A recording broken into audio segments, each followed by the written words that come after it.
Após a colonização portuguesa no Brasil, descobriu-se a enorme vocação do solo brasileiro para a plantação de cana-de-açúcar. A fim de aumentar a produção de açúcar na colônia sul-americana, os portugueses buscaram outros países para ajudá-los a financiar tal projeto.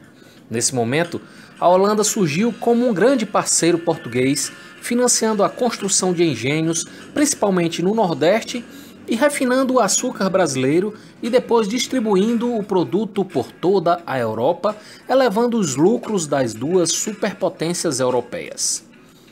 No ano de 1580, Portugal e a Espanha se uniram para formar um mesmo reino com o nome de União Ibérica, sob o comando do rei espanhol Filipe II. Todas as colônias dos dois países, inclusive o Brasil, também ficaram sob o comando de Filipe II, e uma das primeiras decisões do novo governante foi a de excluir a Holanda dos negócios açucareiros da colônia sul-americana.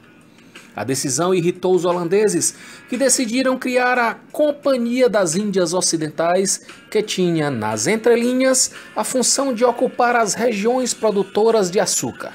Houve um investimento intenso na produção de navios e material bélico como forma de preparação para os ataques.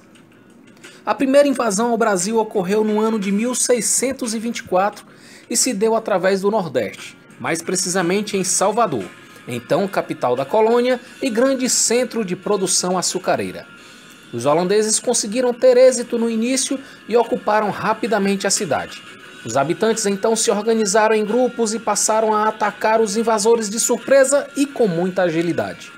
Após um ano de fortes enfrentamentos, a tática mostrou-se eficaz e os holandeses foram derrotados e expulsos de Salvador. Os holandeses, porém, não se deram por vencidos. Passaram 5 anos organizando recursos bélicos e de navegação, bem como treinando soldados a fim de pôr em prática uma nova investida.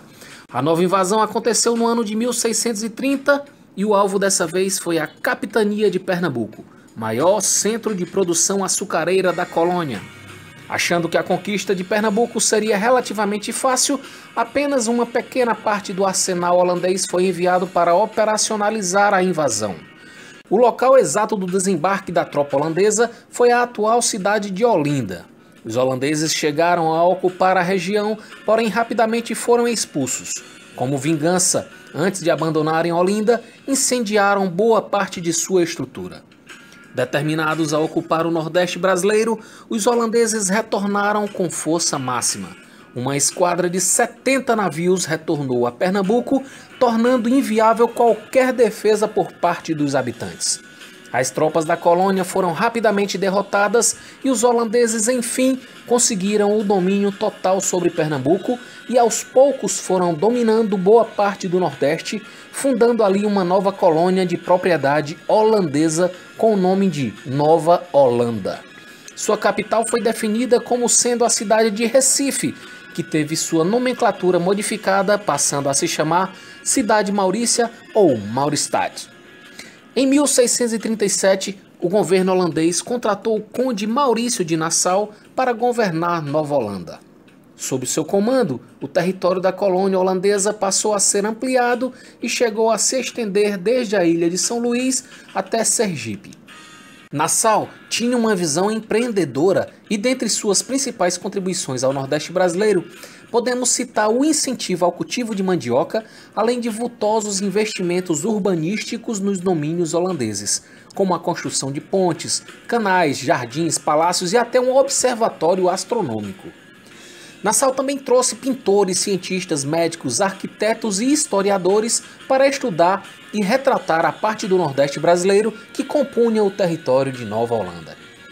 Para alavancar a agricultura da região e a produção de açúcar, o governo de Nova Holanda fornecia empréstimos aos fazendeiros e donos de engenhos para a aquisição de insumos e escravos. Foi nessa época que surgiu a primeira moeda cunhada no Brasil, o florim de ouro. Antes disso, circulavam no Brasil colônia as moedas de Portugal e a Espanha. No ano de 1644, a produção de açúcar no Brasil atravessou por um período sério de crise. Uma intensa seca atingiu o Nordeste brasileiro, devastando as plantações de cana-de-açúcar. Além disso, epidemias assolaram a região, provocando a morte de centenas de escravos.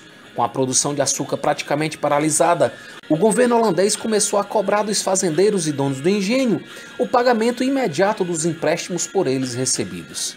Aqueles que não efetivassem o pagamento teriam seus bens confiscados. Maurício de Nassau, percebendo a situação crítica que a região atravessava, saiu em defesa dos fazendeiros e donos de engenho, contrariando a decisão do governo holandês. Como resposta, Maurício de Nassau foi deposto do cargo de gestor de Nova Holanda. Após a saída de Nassau, as pressões holandesas sobre os fazendeiros e donos de engenho se intensificaram e estes decidiram reagir, liderando uma revolta para expulsar os holandeses das terras nordestinas. O movimento, chamado de Insurreição Pernambucana, iniciou em 1645, se estendendo por longos 9 anos e passou a contar com o apoio dos indígenas e escravos africanos alforriados, bem como de tropas enviadas pelo governo da Bahia. Após terem perdido vários confrontos para os revoltosos, os holandeses finalmente se retiraram do Brasil no ano de 1654. O Nordeste brasileiro, porém, conviveu durante alguns anos com o temor de que, a qualquer momento, seriam atacados novamente pelos holandeses. Esse medo só se extinguiu em 1661, quando foi assinado um tratado de paz entre Portugal e Holanda. Nesse acordo, o governo português se comprometeu a dar 2 de suas colônias, o Ceilão e Malabar, mais o pagamento de uma indenização em troca do território que compunha Nova Holanda. Com isso, os holandeses se comprometeram a não mais invadirem o Brasil. Nova Holanda teve curta duração, cerca de 24 anos, porém a influência dos holandeses no Nordeste brasileiro pode ser observada até os dias atuais.